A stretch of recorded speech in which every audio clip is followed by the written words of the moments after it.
नए लीडर ने कामकाज संभाल लिया है, सुप्रीम लीडर ने, और ये दिखने लगा अब सब जगह। अमेरिका के विद्वान 2 हफ्ते हो चुके हैं युद्ध में, तीसरे हफ्ते में युद्ध प्रवेश कर गया है और अमेरिका के विद्वान कह रहे हैं भैया ये गलती कर दी ट्रंप ने। अब नया डेवलपमेंट निश्चित तौर पे आप जानना चाहेंगे जो हुआ है इन 24 घंटे के अंदर, वो हिला देने वाला है। ये डेवलपमेंट बता रहा है कि ईरान वाले जो हैं वो आसानी से हार मानने वाले नहीं हैं। शुरू करते हैं, उससे पहले कुछ नज़ारे मैं आपको दिखाना चाहता हूँ, कुछ मंजर दिखाना चाहता हूँ। आप नज़ारे मंजर में से जो चाहें, मेरी नज़र में वो नज़ारे हैं। ईरान की सड़कें, ईरान की सड़कों पे हज़ारों की संख्या में लोग इकट्ठे हैं और लगातार एक खास दिन मना रहे हैं जिसको कहा जाता है कुड्स डे। और कुड्स मतलब वहाँ की भाषा में यरूशलम, यरूशलम दिवस। जब ये नया रिजीम आया था ईरान में तो इन्होंने उसके बाद उसको मनाना शुरू किया था और फ़िलिस्तीन के समर्थन में, उनके साथ में एकजुटता दिखाने के लिए ये दिवस मनाया जाता है। लाखों की संख्या में लोग थे। ईरान का झंडा शहीदों के लहू से लथपथ उनके पास था और ऐसा कोई बड़ा आदमी नहीं है जो खुले आम ईरान की सड़कों पे ना चल रहा हो, चाहे वहाँ के प्रधानमंत्री हों, चाहे वहाँ के रक्षा मंत्री हों, दम खुल के उस भीड़ के बीच में, आम लोगों के बीच में, ज़मीन पे ये जो तारकोल गिट्टी की सड़क होती है इस पे बैठ के उस आयोजन में हिस्सा लेते हैं, सड़कों पे दिखाई देते हैं और चले आते हैं। ये किस दिन हो रहा है? ये उस दिन हो रहा है जिस दिन बेंजामिन नेतन्याहू 5-6 दिन की लगातार इन खबरों के बाद कि नेतन्याहू अब दुनिया में नहीं रहे, इन बहुत सारी अफवाहें, खबरें, जो भी आप कहें, क्योंकि इजराइल ने इसका खंडन किया है, उसके बाद में रात को 3 बजे उठ के एक प्रेस कॉन्फ्रेंस कर रहे हैं और माना जा रहा है कि इस प्रेस कॉन्फ्रेंस के जरिए वो ये बताने की कोशिश कर रहे हैं कि मैं जिंदा हूं। दूसरी तरफ ईरान के सोशल मीडिया पे ये कहा जा रहा है कि ये फोटो, ये वीडियो एआई जनरेटेड है, नेतन्याहू अब नहीं रहे। दूसरी तरफ ईरान के नए सुप्रीम लीडर को लेकर अमेरिका ये बात कह रहा है कि वो या तो कोमा में है या उनकी टांग जा चुकी है वगैरह वगैरह, और वो इसलिए सामने नहीं आ रहे हैं। इस बीच में बहुत सारे डेवलपमेंट हुए हैं और सबसे बड़ी बातें जो धरातल पे हुआ है, तो सेंटीमेंट की बातें हैं, लेकिन धरातल पे जो हुआ है, ईरान ने किस तरह से दुनिया को हिलाया है, इसको हम समझते हैं। मैं हूं गिरजेश वशिष्ठ, आप देख रहे हैं नॉकिंग न्यूज़ का यूट्यूब चैनल। आज हम बात करेंगे कि कैसे, कौन सा सूत्र ईरान का है जिसके ज़रिए अमेरिका को वो बड़ी तेज़ी से तबाह कर रहा है। अभी शुरू करते हैं।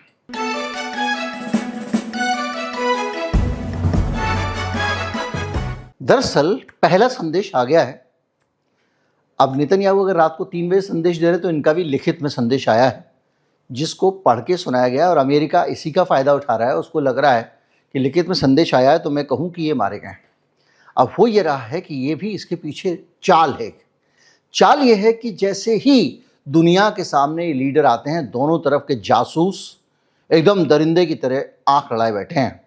नेतन्याहू की जरा सी लोकेशन पता चली, ईरान यहाँ से सीधे मिसाइल मारेगा। और अभी जो सिचुएशन हो गई है, अब इजराइल उतना सुरक्षित नहीं रहा है। मैंने आपको बताया था उनका एयर डिफेंस सिस्टम, राडार शाडार उनके सब टूट चुके हैं और ज़्यादातर ये आँख पे हमला कर रहा है, तो अंधे की तरह तलवार चला रहा है वो।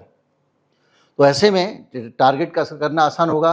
और ये देख रहे हैं कि जैसे ही नए सुप्रीम लीडर का, मुस्तफा खामनेई का में संदेश आता है या कोई उनकी अपीयरेंस होती है तो हम उसको ट्रैक कर सकें और उसको मार सकें। तो इसलिए ये पहली बार है जिसमें निशाने पे टॉप लीडर्स हैं। तो वो जब अपना संदेश देते हैं, उसमें जो संदेश दे रहे हैं वो अपने आप में दुनिया को समझने वाला है।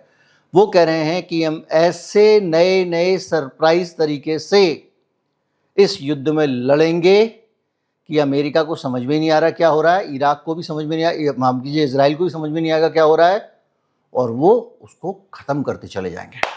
अब इसको लेके जो नए फ्रंट हैं, उसमें जो नए मोर्चे खुलने की बात कही है, उस मोर्चे में लोगों का अनुमान है कि भैया ये हिजबुल्लाह तो आ ही गए हैं, हूती भी आ जाएंगे, इस तरह का कुछ हो जाएगा।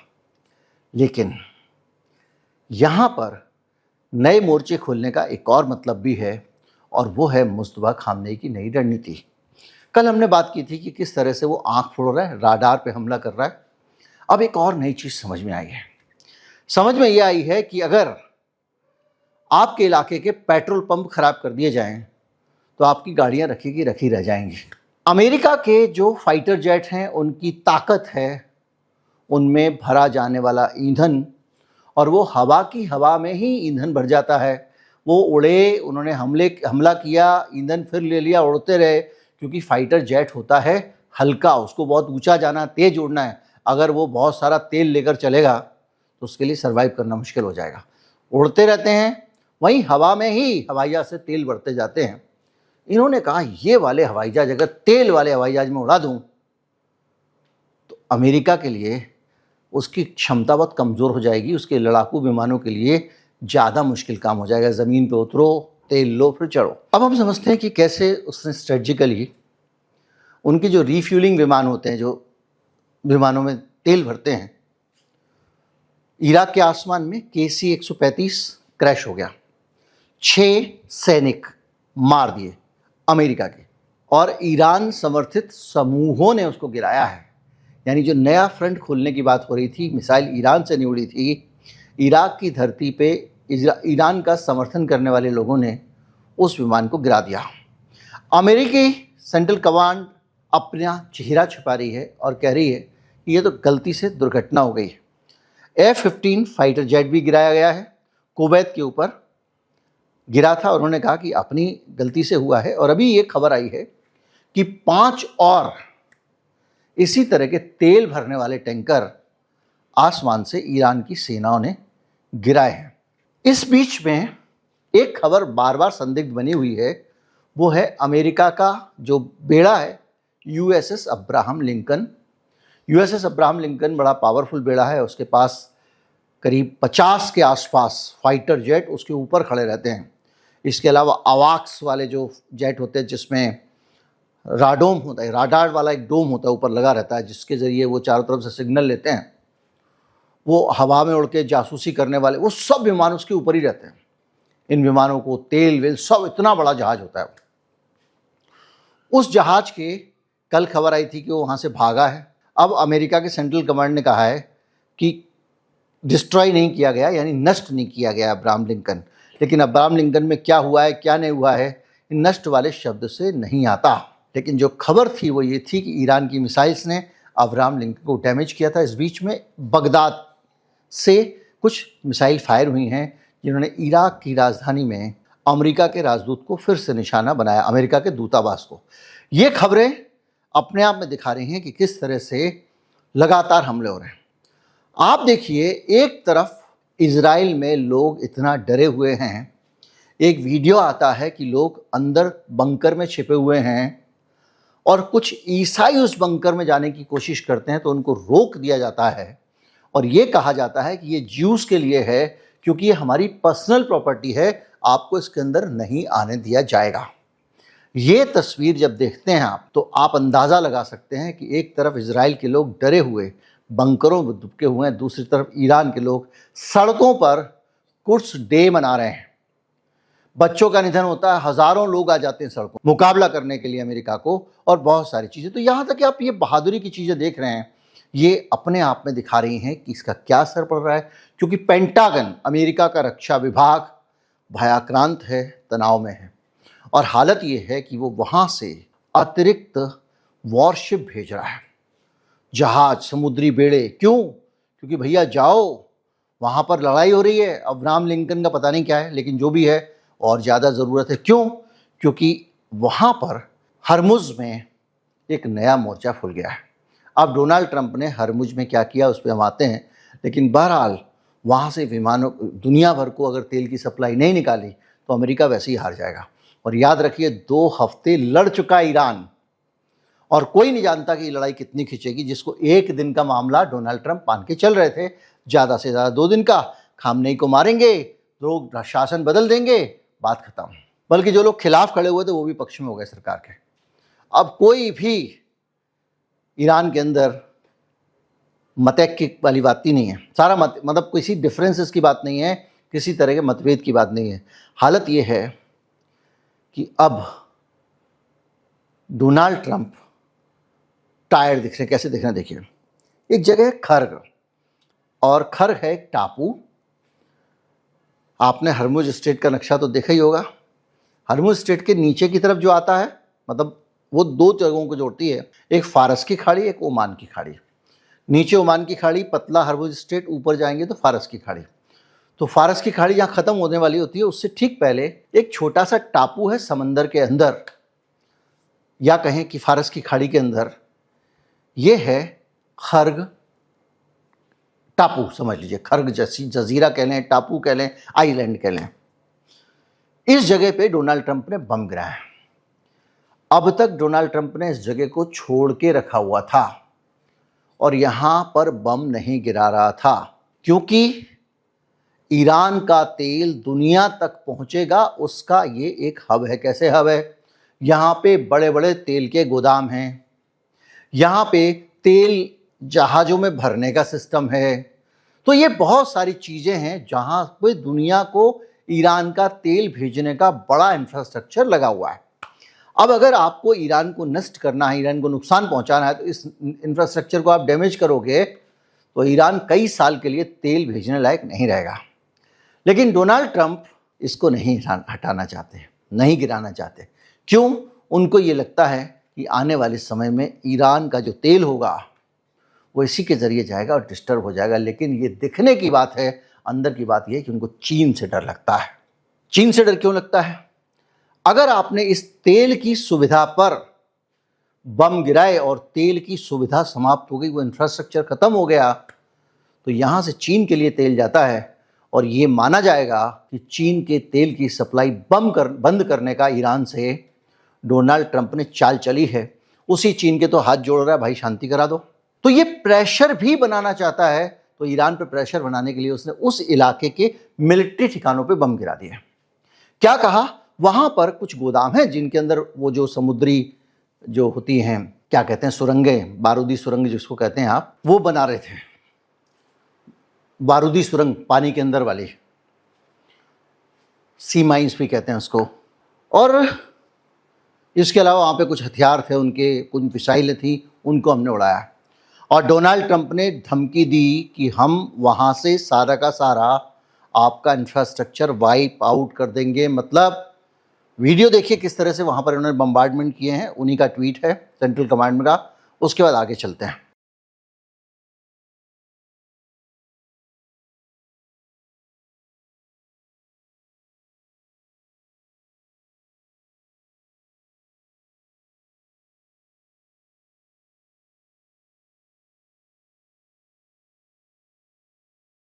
तो धमकी के बावजूद ईरान नहीं रुक रहा है और वो हमले कर रहा है। उसी दिन, जिस दिन धमकी की, उसी दिन उसने हमला किया और उसकी एम्बेसी के ऊपर हमला कर दिया।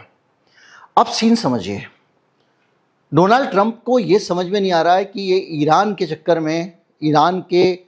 में कई लोगों से पंगे ले लूँगा, और वो उसका इंफ्रास्ट्रक्चर नष्ट नहीं कर रहा है, क्योंकि उससे चीन को लगेगा कि उसकी तेल की सप्लाई प्रभावित करने की कोशिश की है। तो डायरेक्ट इनडायरेक्ट चीन को बीच में जंग में कूदने का बहाना मिल सकता है।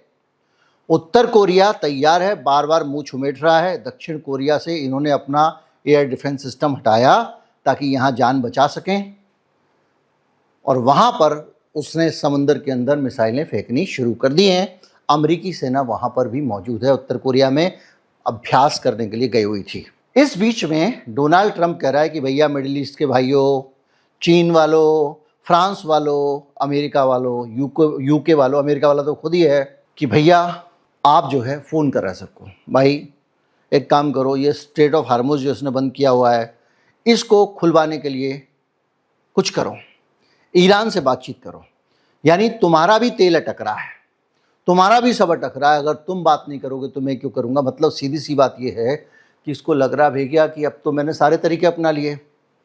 जिस जगह का सबसे ज़्यादा डर था, अब वो ये लग रहा है कि वो अपना समुद्री थोड़ा सा एक जगह पे तेल जहाँ लदाता है, वो इतने समय से भी तो उसका तेल नहीं बिक रहा है, उसकी वजह से वो टूट जाएगा।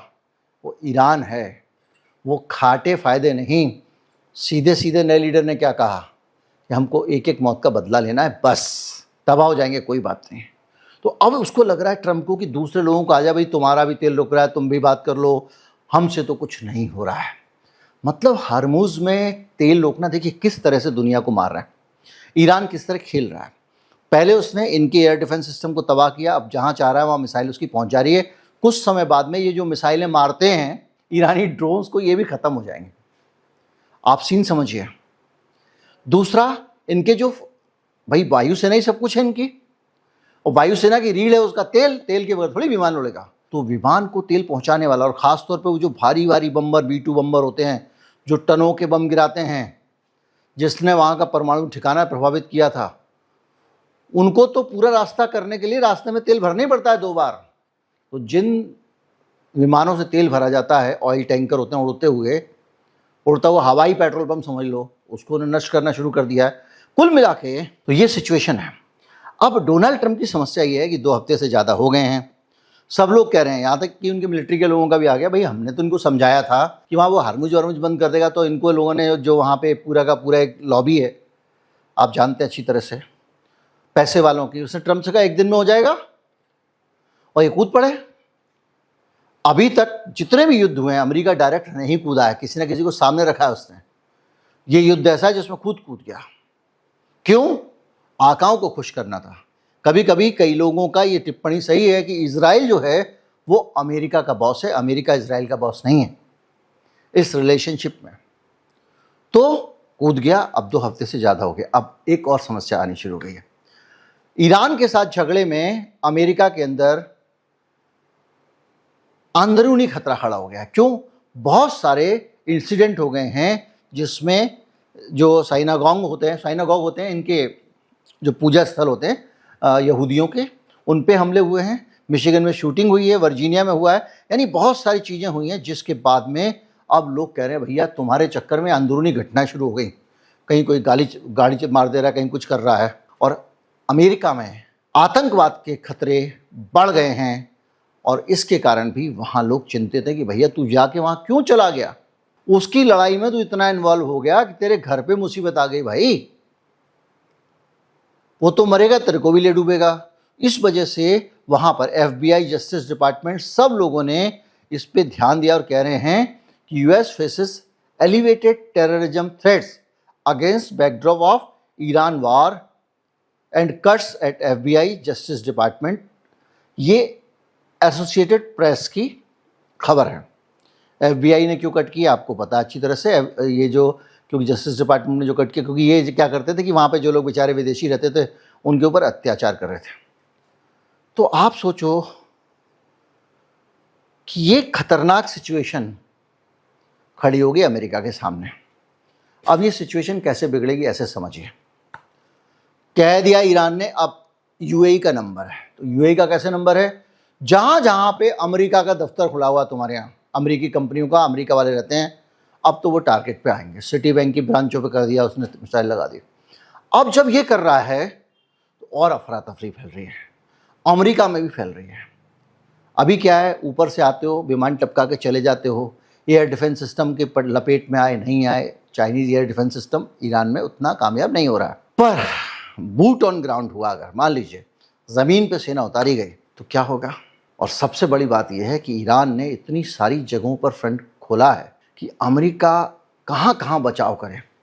बचपन में हम लोग एक खेल खेलते थे, उसमें एक बॉल होती थी और 8-10 बच्चे जो है एक दूसरे को बॉल फेंकते थे, और एक आदमी को दौड़ दौड़ के यहाँ से वहाँ उस बॉल को पकड़ना है फाइनली, इतने सारे लोगों के बीच में से। तो अमेरिका की वो हालत हो गई है।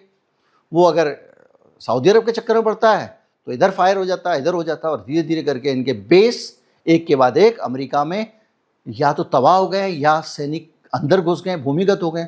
आप सोचिए ना, अमेरिका के सैनिक या तो चले गए या भूमिगत हो गए। सिर्फ रात को निकलते हैं, बम गिराते हैं, घुस जाते हैं। पूरा इजराइल बंकर में घुसा हुआ है और इसके लीडर शेर की तरह सीना तान के घूम रहे हैं। ऐसा कौन सा बड़ा लीडर है सड़कों पर नहीं घूम रहा हो? ये अपने आप में एक दुनिया का बड़ा उदाहरण है। और उस देश के लीडर घूम रहे हैं जिसका सबसे बड़ा लीडर था, सुप्रीम लीडर, उसको दुश्मन ने मार दिया। तो ये भी नहीं कह सकते कि नेताओं को छोड़ा जा रहा है। तो ये अपने आप में एक नए प्रकार का बहादुरी का उदाहरण हम ईरान में देख रहे हैं।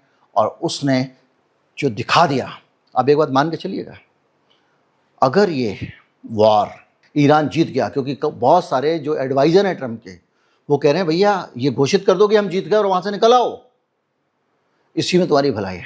ट्रम्प सारे घोड़े दौड़ा रहे हैं, समझौता हो नहीं पा रहा है, सीज फायर के लिए ऐलान तैयार नहीं है। अब अगर ये तन गया, मामला खिंच गया या इजराइल तबाह हो गया, तो नई लीडरशिप जो निकल के आएगी ईरान की, उसको आप समझ लीजिए कि दुनिया भर के नेताओं ने फ़ोन कर करके बात करनी शुरू कर दी है। जो श्रद्धांजलि तक नहीं दे रहे थे वो बातचीत कर रहे हैं, ये उनका जलवा है।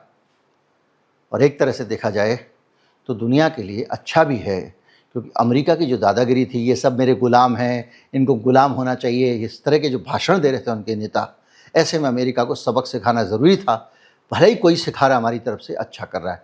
वीडियो को ज़्यादा से ज़्यादा लोगों तक पहुँचाए, चैनल को सब्सक्राइब कर लें। नमस्कार, जय हिंद।